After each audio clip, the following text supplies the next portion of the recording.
Gaming Bolt presents 15 tiny but mind-blowing details you totally missed in Fallout 4. Fallout 4 is a huge, massive game that can easily gobble up hundreds of hours of your life in true Bethesda fashion. So obviously, there's so much stuff that is all too easy to miss, stuff that just escapes notice. The game, like most games of its size and scope, is brimming with tiny little details that escape our attention while playing the game, things that we just don't notice. In this feature, we're going to take a look at 15 such mind-blowing details. There's a lot to talk about, so in case we missed anything that you felt was worth mentioning in a feature like this, let us know in the comments. With that out of the way, let's begin. Vault 111's air pressure. One of the things that keeps the air and atmosphere inside a vault is the air pressure, of course. It's what keeps the elements and the radiations from the outside world outside. And it's what lets people survive inside the vaults for literally decades or centuries. But that's not just something that Fallout 4 knows on paper, but something it shows as well.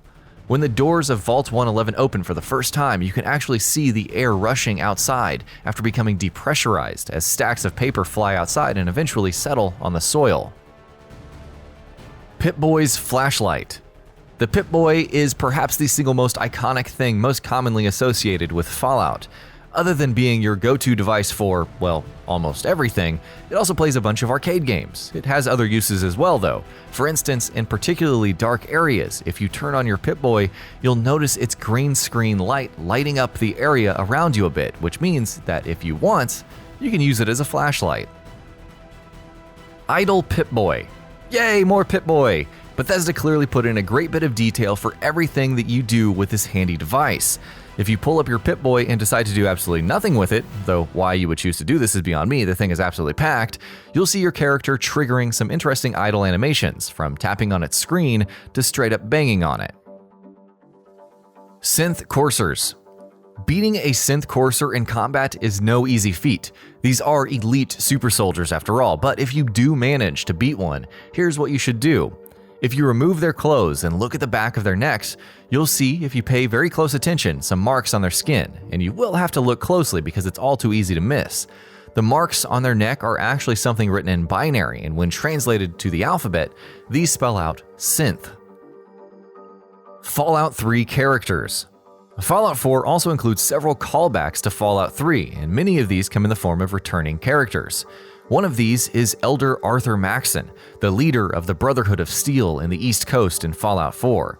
He actually appeared as a somewhat minor NPC in Fallout 3 as well, as a young boy and the descendant of Roger Maxson, the founder of the Brotherhood. Another character you meet is R.J. MacCready, who in Fallout 3 was the boy mayor of Little Lamplight, but in Fallout 4 operates as a mercenary in the Commonwealth. Settlement Bells. Settlement building is a major addition Bethesda made to Fallout 4, and clearly they put in as much attention to detail as they could in this area.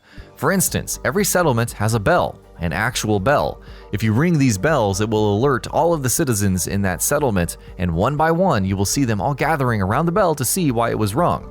A nice touch, if nothing else. Jangles the Moon Monkey. Here's another small little callback to Fallout 3, but not in a way you'd think. In Fallout 4, you might have come across a small toy cart that crashed into a tree, with the Jangles the Moon Monkey doll inside, and the corpse of a glowing ghoul lying nearby. Who killed this ghoul? A behemoth did. Take the monkey doll from the cart, and a behemoth will spawn nearby to whom this doll apparently belongs, and not wanting to share it with anyone, it will charge right at you. Something similar happened in Fallout 3 as well, where taking a few teddy bears lying around in one particular spot would spawn a behemoth who would come charging at you. Codsworth Library of Names. Codsworth, the mechanical butler of Fallout 4, is a wonderful machine, useful in a variety of ways and so useless in many others. There's a lot more to him than meets the eye though. For instance, among his recorded lines of dialogue, he also has over 1,200 stock names that he could possibly end up using to refer to you, if the name you pick is among those 1,200 recorded for him. Of course, if you end up calling your character Mr. Zinzi Zinzi Zinzik, he might not use your name at all. Good Will Hunting. Inside the Commonwealth Institute of Technology, which is based on MIT, you will see a neat little Easter egg referencing the lauded flick Good Will Hunting. Inside the structure, there is a skeleton of a janitor lying in front of a chalkboard with some familiar symbols drawn on it. It is, of course, referencing to Matt Damon's character, who is also a janitor and solved a similar looking math problem on a chalkboard. Your neighbors. At the beginning of Fallout 4, the player character and their family are some of the lucky few who have been invited by Vault-Tec to survive and wait out the nuclear war in subterranean vaults. Not everyone else is so lucky though. While you're making your way across to the vault in the opening minutes of the game, you'll spot a number of your neighbors who are among those not so lucky few. Later on in the game, there will be certain mutated ghouls that you come across, but rather than being called feral ghoul like all other ghouls are, they'll have the names of your neighbors from the beginning of the game. Truly a fate worse than death. Scale traps. During Fallout 4, there will be instances where you will come across devices on the ground that look like regular weighing scales, but are actually mines that will trigger an explosion as soon as you step on them. These scales actually have a tiny bit of detail that's quite interesting. If you look at their reading from a distance, they will obviously be showing the number 0, but if you step on them, they'll flash dead for a split second before exploding. A speech in Concord. At the beginning of Fallout 4, while your character is staring in a mirror, he will say "war never changes," as if he's practicing the beginning of a speech, at which point his wife, who you play as if you choose to have a female protagonist, says something along the lines of, "You'll knock them dead with your speech at the Veterans Hall." Later on in the game, if you access the computer in Fraternal Post 115, you'll see a document that states that your character was scheduled to give a speech at Concord. A cool little connection, and also one that probably won't even be noticed by the majority of people who play the game. S and E's notes to each other. There is a particular hollowed out rock in Fallout 4, and if you check it, you get access to plenty of loot and items. Among these is a note written by someone named S to someone named E, with a reference to Megaton, a name that Fallout 3 fans would of course be familiar with.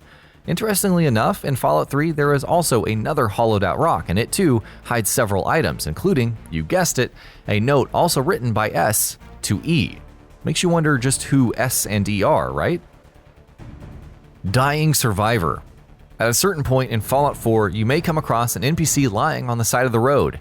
If you trigger a conversation with them, they'll tell you that they're having a bad case of radiation poisoning and will ask you for some Radaway to heal it. If you give it to them, if you return to that spot later on, the NPC will be gone. However, if you refuse to give them the medicine and return later in the game, all you will see is a body of a dead person. The game's way of saying, here, feel bad about yourself, you terrible, terrible person.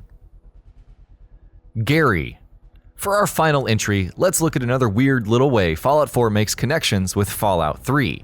If you visited Fallout 3, you would remember a certain name, Gary. Gary was a person who was being cloned in this vault as part of some experiments, but it turns out all Gary clones, who could only say one word, Gary, were part of an uprising and killed all people in the vault. A small yet veritable army of Garys, if you will. Gary became a fan favorite character for some reason, and Bethesda remembered him all too well, because in a child's room in Vault 75 in Fallout 4 on the ground you will see 4 letter blocks. And what do they spell out? Gary. And that about does it for this video. If you enjoyed what you watched and want to see more from Gaming Bolt, you can always hit that subscribe button and turn on the bell icon next to it. That way you will never miss any of our videos.